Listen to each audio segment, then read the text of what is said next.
بسم اللہ الرحمن الرحیم۔ حق ٹی وی کے صارفین السلام علیکم۔ دوران واس ثابت قدمی موصل کے ایک بزرگ حضرت شیخ عبداللہ محمد بن خضر آپ کی مجلس واس کی کیفیت کا منظر بیان کرتے ہوئے فرماتے ہیں کہ میرے والد محترم کہا کرتے تھے، حضور غوث اعظم رحمۃ اللہ علیہ اپنی مجلس واس میں بے شمار علوم پر اظہار فرمایا کرتے تھے۔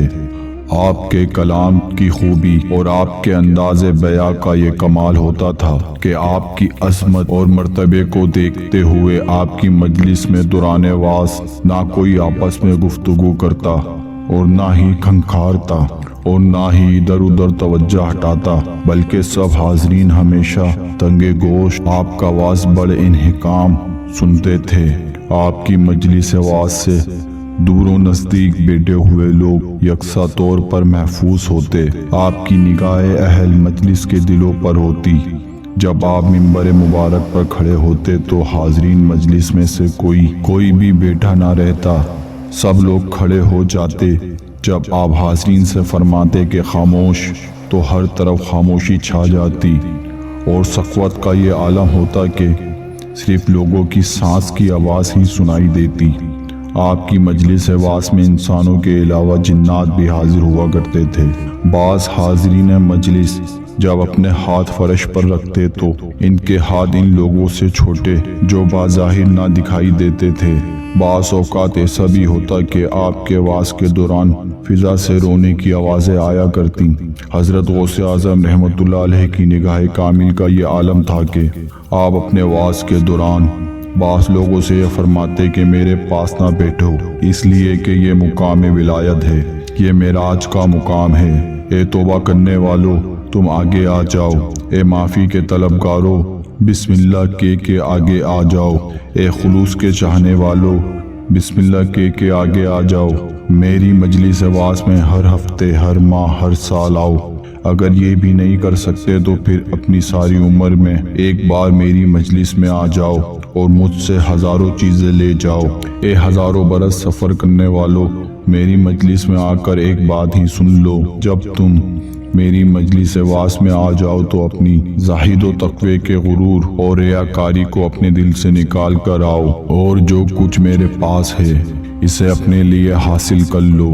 میری مجلس میں مقبولان بارگاہ الہی اولیاء اللہ اور جار غیب تشریف لاتے ہیں۔ ایک مرتبہ کا ذکر ہے، حضرت غوث اعظم رحمۃ اللہ علیہ واس فرما رہے تھے۔ اس مجلس واس میں وقت کے جلیل علماء کرام فقہ حضرات بھی تشریف لائے تھے۔ یہ آپ فضائے قدرت کے ایسے مسئلے پر خطاب فرما رہے تھے۔ تمام حاضرین بڑی توجہ اور یکسوئی کے ساتھ آپ کا واز سن رہے تھے کہ اچانک چھت سے ایک بہت بڑا سانپ اہل مجلس پر گرا، جسے دیکھ کے حاضرین ڈر گئے اور تھوڑی سی بھگدڑ مچ گئی۔ وہ سانپ چلتا ہوا سیدھا آپ کی طرف بڑھنا شروع ہو گیا، لیکن آپ منبر مبارک پر تشریف فرما رہے اور آپ نے اپنی جگہ کو نہ چھوڑا تاکہ سانپ آپ کے لباس میں گھس کر آپ کے جسم پر چڑھ گیا اور آپ کے جسم مبارک کے گرد خلقہ مارنے کے بعد گریبان سے نکل کر آپ کی گردن میں حمائل ہو گیا۔ حضور غوث اعظم رحمۃ اللہ علیہ نے سانپ کی طرف قطع کوئی توجہ نہ دی اور نہ ہی اس کی کسی حرکت سے آپ میں کوئی تبدیلی کے آثار پیدا ہوئے۔ آپ نے واز کا سلسلہ جاری رکھا اور مسلسل بیان فرماتے رہے، اپنی جگہ پر ثابت قدمی سے بیٹھے رہے۔ تھوڑی دیر کے بعد سانپ آپ کے جسم سے الگ ہو کر زمین پر آ گیا اور اپنا پھن پھیلا کر کھڑا ہو گیا۔ اس نے زبان حال سے آپ سے کوئی کلام کیا جسے حاضرین اور سامعین میں سے کوئی بھی نہ سمجھ سکا۔ پھر وہ سانپ آرام سے باہر چلا گیا۔ سانپ کے چلے جانے کے بعد حضرت سید غوث اعظم رحمۃ اللہ علیہ نے ارشاد فرمایا کہ سانپ مجھ سے یہ کہہ رہا تھا کہ اس طرح سے میں نے بہت سے اولیاء کرام کو آزمایا، لیکن جس طرح آپ ثابت قدم رہے کوئی بھی نہ رہا۔ سانپ کی یہ بات سن کر میں نے اس سانپ سے کہا کہ تم اس وقت مجھ پہ گرے جب میں قضا و قدر کے موضوعات پر واز فرما رہا تھا۔ میرے نزدیک تمہاری حیثیت ایک حقیر کیڑے سے زیادہ نہیں، جس کو قضاء قدر حرکت دیتے ہیں۔ میں نے اس بات کا ارادہ کر لیا کہ میرا فعال میرے قول کے خلاف نہیں ہونا چاہیے۔ حضرت سید عبد القادر جیلانی علیہ کو اللہ تعالیٰ نے بے پناہ طاقت و ثانی سے نوازا تھا۔ آپ اپنے اعجاز و تخت سے سامعین کے دلوں پر اثر کر جاتے تھے اور عالموں کا رتبہ دوبالا کر ڈالتے۔ وعظ و خطاب کے میدان میں منفرد شہرت رکھتے تھے۔ سامعین کی توجہ آپ سے پرے نہ ہوتی تھی۔ ایک مرتبہ آپ منبر مبارک پر تشریف فرما ہوئے حاضرین سے فرمایا، اے لوگو، مرد خدا ہوں کہ میری شمشیر پر حنا ہے، میری کمان ٹھیک نشانے پر ہے، میرا تیر درست نشانے پر لگتا ہے، میرا نیزہ درست جگہ پر جا کر لگتا ہے، میرا گھوڑا چست و تیز رفتار ہے، میں اللہ تعالیٰ کی آگ ہوں، میں دلوں کے احوال سلب کر لیتا ہوں، میں ایسا ٹھاٹے مارتا سمندر ہوں کہ جس کا کوئی کنارہ نہیں، میں اپنے آپ سے ماورا اپنی خصوصی نگاہ میں رکھا ہوا ہوں۔ اے روزدارو، اے شب بیداری کرنے والو، اے پہاڑ والو، تمہاری عبادت خانے زمین بوس ہو جائیں گے، میرا حکم جو اللہ تعالیٰ کی جانب سے اسے قبول کر لو۔ اے وقت کی بیٹیوں، اے ابدالو افعال زمانہ، آؤ اور اس بے برے کندار کو دیکھو جس کا کوئی ساحل نہیں۔ مجھے قسم ہے اللہ تعالیٰ کی عزت کی کہ نیک بخت اور بدبخت میرے سامنے پیش کیے جاتے ہیں، لوح محفوظ میری نظروں کے سامنے ہوتی ہے، میں بحروں میں علم الہی کا غوطہ خور ہوں، میرا مشاہدہ ہی محبت باری تعالیٰ ہے، میں لوگوں کے لیے اللہ تعالیٰ کی نشانی، میں رسول اللہ صلی اللہ علیہ وآلہ وسلم کا نائب ہوں، میں اس زمین پر رسول اللہ کا وارث ہوں، انسان اور جنات میرے مشائخ ہیں، ملائکہ میں بھی مشائخ ہوتے ہیں، لیکن میں ان کا تمام شیخ و عقل ہوں، میری مرض الموت اور میری اولاد اور تمہاری مرض الموت میں عرض سما کا فاصلہ ہے، مجھے دوسروں کی مانند نہ سمجھو اور نہ دوسرے مجھے اپنی مانند سمجھے۔ اے اہل مشرق، اے اہل مغرب، اے اہل زمین، اے اہل آسماں، اللہ تعالیٰ نے مجھ سے فرمایا ہے کہ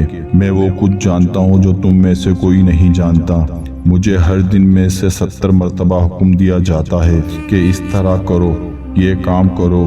اے عبد القادر، تمہیں قسم ہے میری یہ چیز نوش کر لو، تمہیں قسم ہے میری یہ چیز کھا لو، میں تم سے گفتگو کرتا ہوں اور امن میں رہتا ہوں، جب میں کلام کرتا ہوں تو اللہ تعالیٰ ارشاد فرماتا ہے، عبد القادر یہ بات پھر کہو کیونکہ تم سچ کہتے ہو۔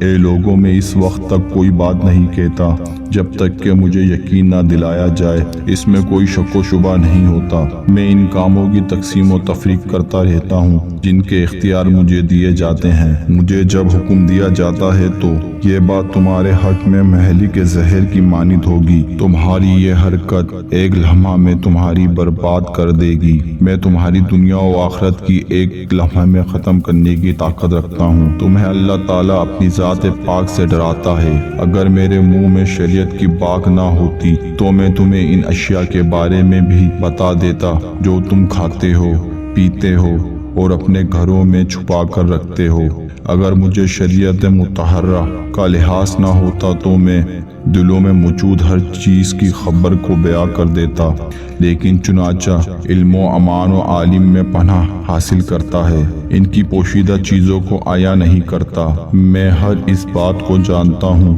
جو تمہارے ظاہر میں ہے، اس بات کے بارے میں بھی جانتا ہوں جو تمہارے باطن میں چھپی ہوئی ہے، میری نظر میں تم شیشے کی مانند ہو، تمام مقبولان بارگاہ الہی جب تمہیں مقام قدرت میں پہنچاتے ہیں تو ان کی نگرانی کی جاتی ہے، لیکن مجھے کھلی اجازت ہے کہ لیکن میرے لیے عالم قدرت میں ایک دریچہ کھول دیا گیا ہے اور اس دریچے سے مجھے اندر پہنچایا جاتا ہے۔